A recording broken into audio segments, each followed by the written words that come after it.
can't believe I'm living in this neighborhood in like 2 months.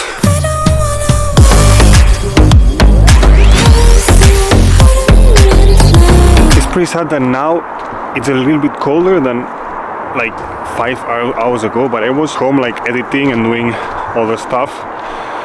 Yeah, like working on the TA thing, yeah, like teacher assistant from a course, yeah, wherever. Oh, look at the view.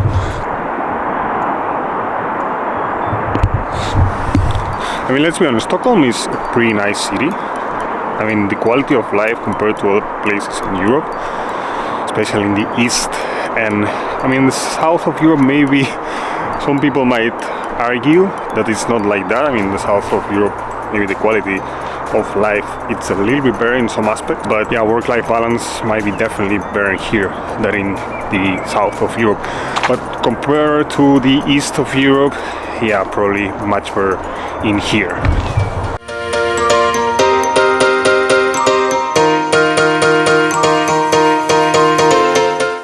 And so as you can see, now it's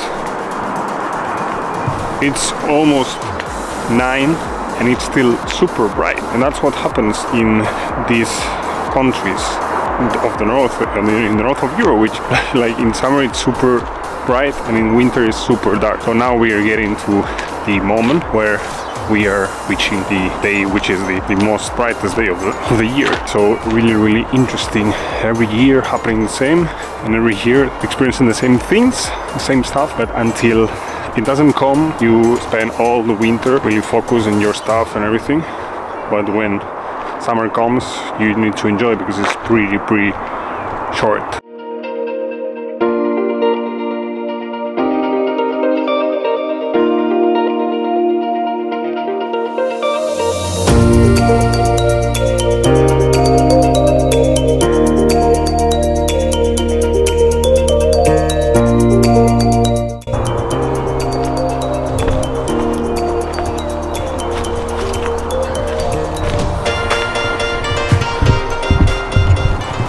So let's get a nice spot to talk about what we need to talk about in this video.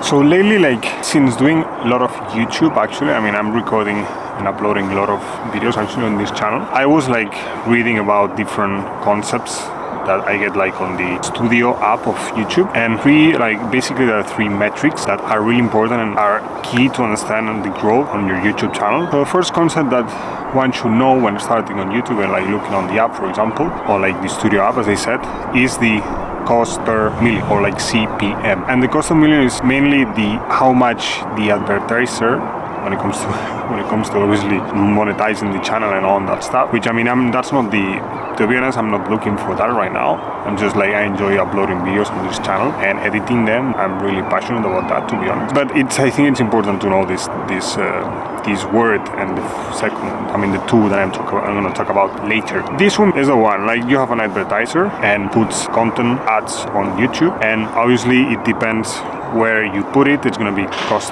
cost you more, or it's going to cost you less, depending on which channel you put it. So, for example, the cost per million views, which is kind of like what YouTube pays you for, like how many amount, like according to how many views, you get a percentage, or like some money for 1,000 views in each of the videos that you're monetizing in your channel, in case you're doing that. So in this situation, the advertisers will pay more to those channels that are bigger and have CPM, cost per million, higher, and those CPMs that are higher are most of them in the US or in Germany as well, or in Switzerland. So basically in countries that there's first more viewers, second more advertisers, and then obviously more content creators in that specific area or like region. So the highest CPMs are in the US. But this is interesting because I don't live in the US, obviously, that's the first thing. But also it's interesting because of the fact that it depends also which kind of content you do. Nowadays, some of the content that produces higher CPM, so that actually cost you more to put as an advertiser, cost you more to put your ads in the videos that have this kind of topic, is make money online, or marketing, or business, or working from home, stuff like this, all related with business and making money online, and also motivation, as far as I know, and also technology. But these CPMs, like make money online, are the ones that cost you more. And actually, yeah, you by uploading content on this, you're gonna have higher chances, or like, I mean, obviously there's more competition on that, but you're gonna have higher chances of monetizing videos if you talk about that. Something interesting, but I read it some days ago and I thought it was interesting. So that's the first one. Let's get into the second one.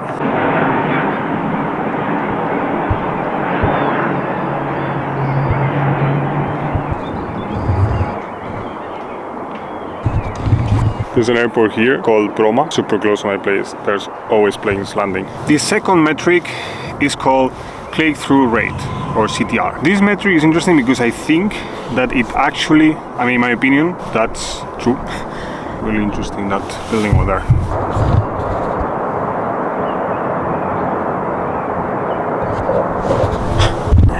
So this one, it actually gives you information about how good your video is, because it basically provides a percentage, which according to what I've been reading, it should be between 5 and 20%.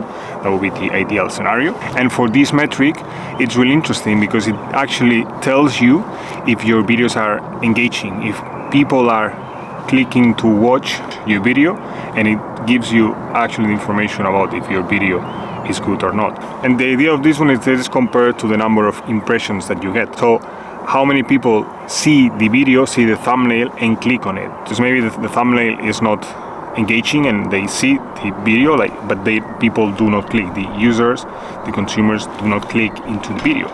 So in that case, it's interesting to see if they actually want to see the video after seeing the thumbnail or not, and within the video if they see it until the end. And but it's actually this one, the audience retention, or percentage of video that the watchers have seen or have watched, which really tells you how engaging your videos are. Because if the video is, let's put it that way, the best way on how to see this is that if the video is 8 minutes long, not 8, let's say 10 minutes long, and people, the average of your video being watched is like, let's say 5 minutes, then you have a retention of 50%. So that's the main idea of this one, how many people actually watch your videos until the end.